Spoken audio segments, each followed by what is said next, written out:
വാട്സപ്പിൽ sticker create ചെയ്യാനേ വേറൊരു ആപ്പും വേണ്ടെന്നേ, വാട്സപ്പിൽ തന്നെ പറ്റും. അതെങ്ങനെയാണെന്ന് കാണണം.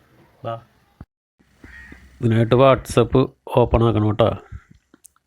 എന്നിട്ട് നമ്മുടെ സ്വന്തം നമ്പറിൽ തന്നെ നമ്മളെ സ്റ്റിക്കർ ആക്കാനും ഉദ്ദേശിക്കുന്ന ഏതെങ്കിലും നല്ലൊരു ഇമേജ് സെൻഡ് ചെയ്ത് കൊടുക്കുക. നല്ല ക്ലിയർ ആയിട്ടുള്ള ഇമേജ് അയക്കണം കേട്ടോ. സെൻഡ് ചെയ്ത് കൊടുക്കുക. എന്നിട്ട് ആ ഇമേജ് സെലക്ട് ചെയ്യുക. എന്നിട്ട് മേളിൽ 3 ഡോട്ട് കണ്ട അവിടെ ഒന്ന് തോണ്ടിക്കൊടുക്കുക. അപ്പോൾ അവിടെ ക്രിയേറ്റ് സ്റ്റിക്കർ എന്നുള്ള ഓപ്ഷൻ കാണും. അതിൽ ക്ലിക്ക് ചെയ്യുക. അപ്പോൾ സ്റ്റിക്കർ ഓട്ടോമാറ്റിക്കായിട്ട് അവിടെ ഇതായിട്ട് വരും. ഉണ്ട്. ഫോട്ടോ വേണമെങ്കിൽ ഫോട്ടോ തന്നെ ഫുള്ള് കൊടുക്കുക, സ്റ്റിക്കറായിട്ട് കൊടുക്കുക. അല്ലെങ്കിൽ ഇപ്പുറത്ത് സ്റ്റിക്കറായിട്ട് വന്നത് സെൻഡ് ചെയ്ത് കൊടുക്കുക. ഇനി നമുക്കിതിൽ ടെക്സ്റ്റ് ആഡ് ചെയ്യാം കേട്ടോ.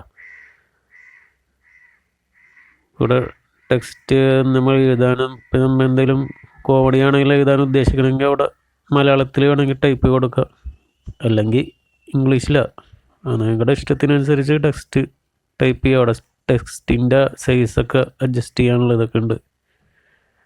അവിടെ കൊണ്ടുവന്ന് ടെക്സ്റ്റ് വെക്കുക, നേരെ സെൻഡ് കൊടുക്കുക. അപ്പോൾ സ്റ്റിക്കർ അവിടെ ക്രിയേറ്റ് ആയി. ഇത്രയേ ഉള്ളൂ, എളുപ്പമുള്ള കാര്യമാണ്. ഇതിനായിട്ട് വേറെ ഒരു ആപ്പും വേണ്ട, നേരെ വാട്സപ്പിൽ തന്നെ ക്രിയേറ്റ് ചെയ്യാൻ പറ്റും.